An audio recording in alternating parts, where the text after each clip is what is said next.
There's a profound irony in the world of physical security that I just can't get out of my head. Oh, yeah.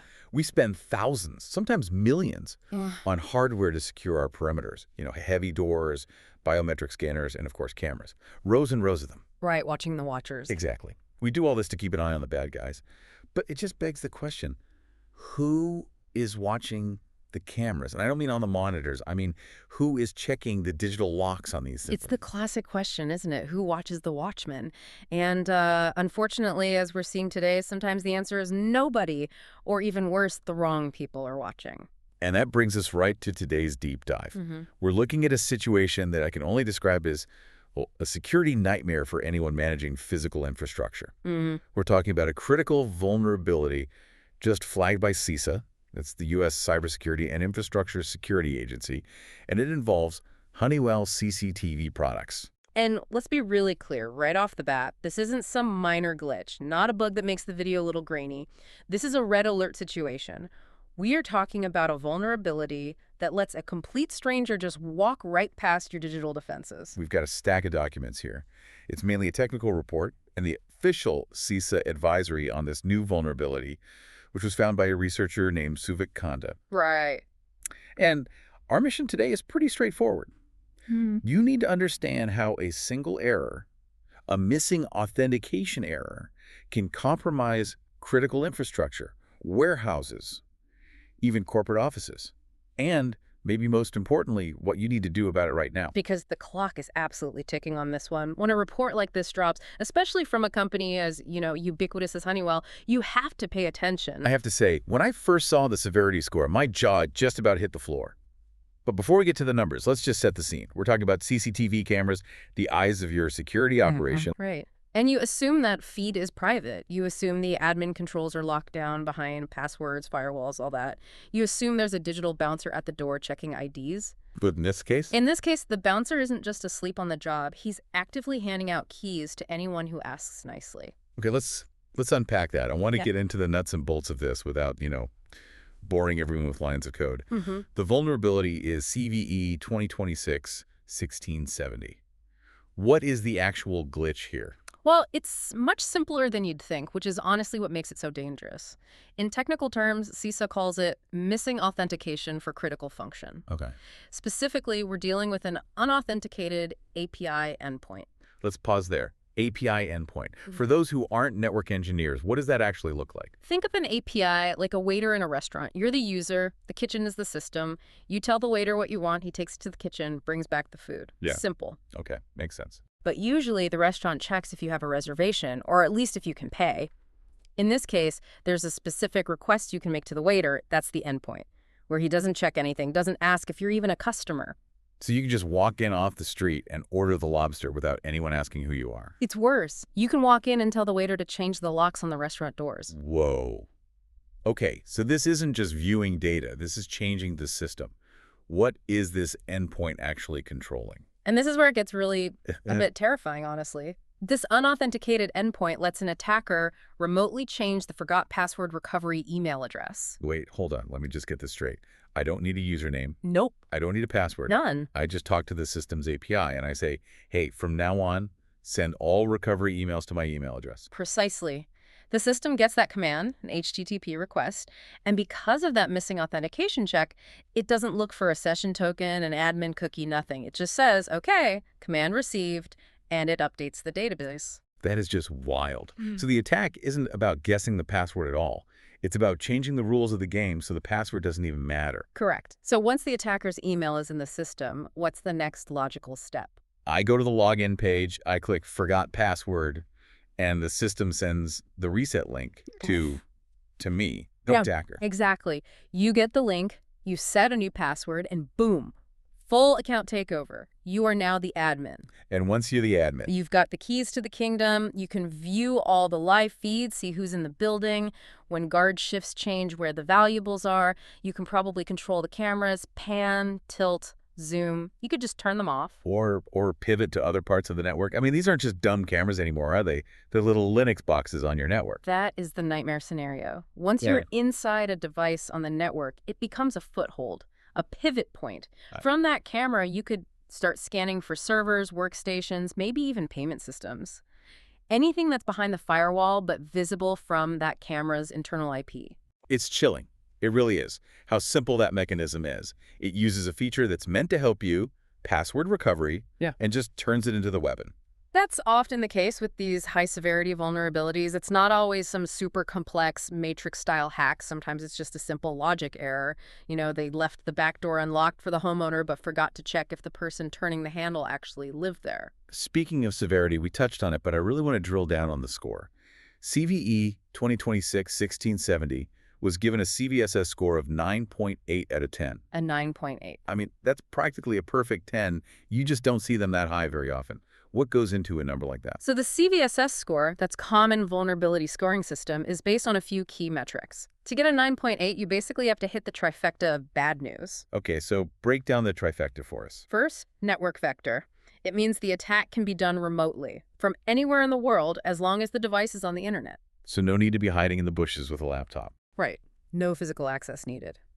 Second is low complexity. It's easy to pull off. You don't need special tools or timing. It's just a simple API call, like we said. And the third? None for privileges required. You don't need to be a low-level user. You don't need to be an insider. You can be a complete stranger.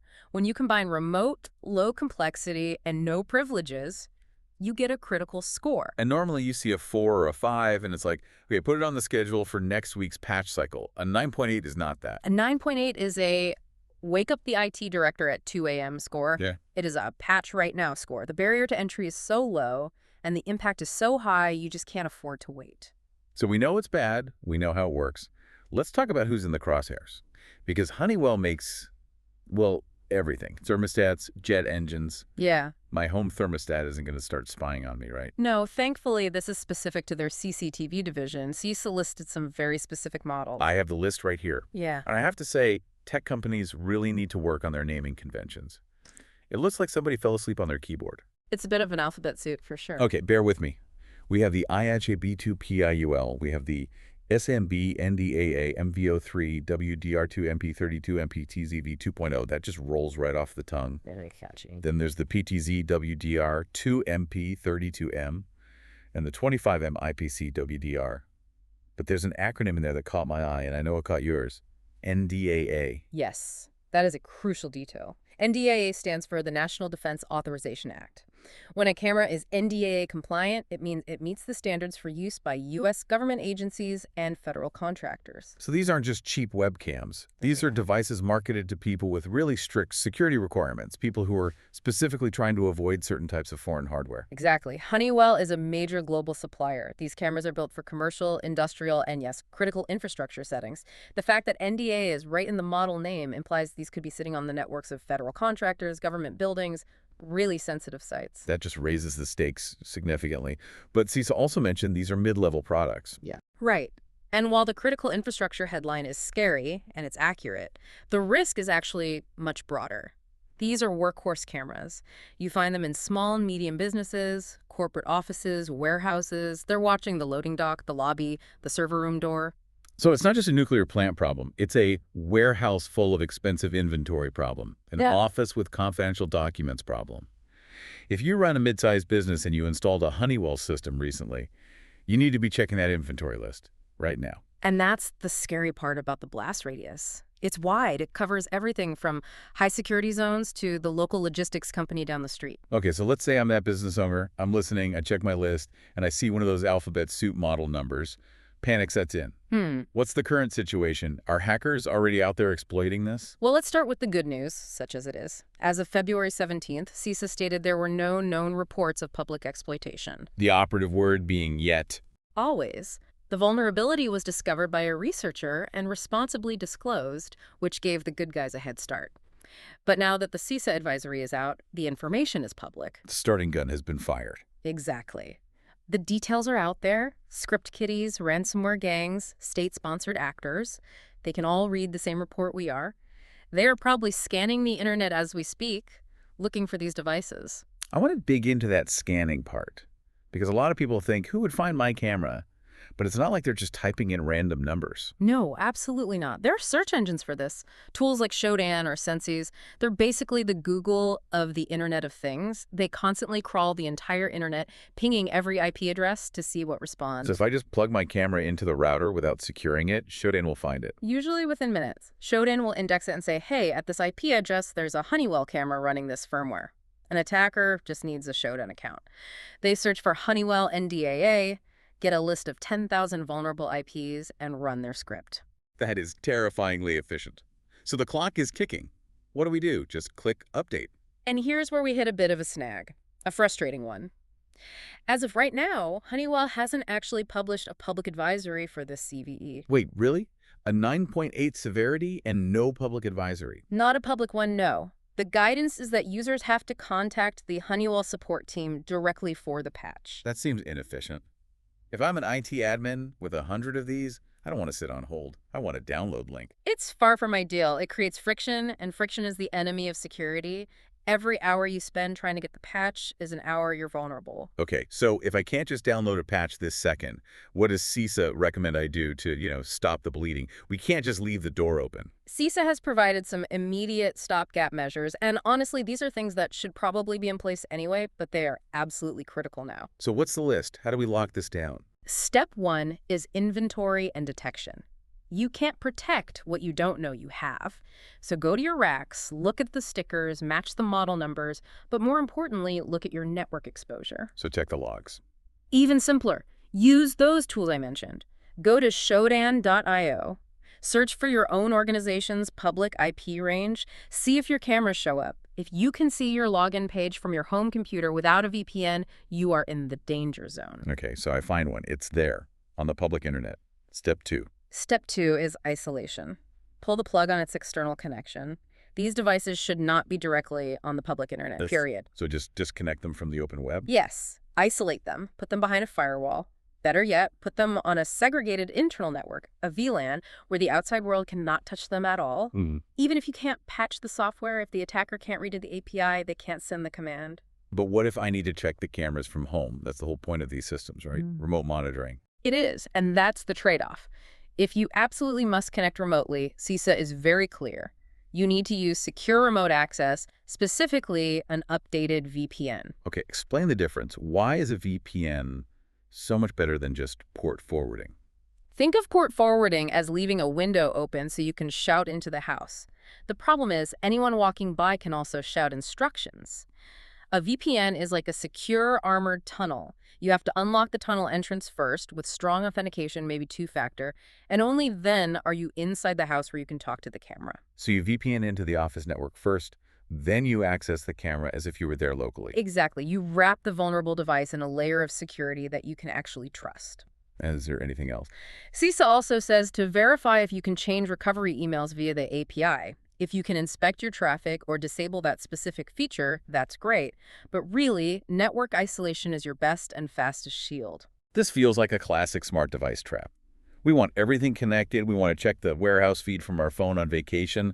But every time we add that convenience, we add another door. That is the fundamental tension of the modern Internet of Things. We're putting computers in everything, cameras, fridges, doorbells. And we expect them to be as secure as a bank vault.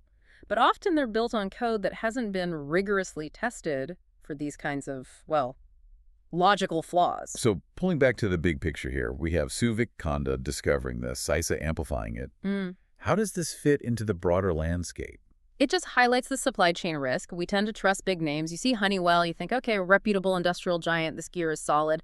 And physically it probably is, but the software supply chain is so complex. A single flaw in a widely used product like this has a massive blast radius. And the timeline now is just, it's compressed. It used to be you had weeks, maybe months between a vulnerability announcement and widespread attacks. Right. Now with automation, attackers can scan the entire internet in, what, hours? Minutes.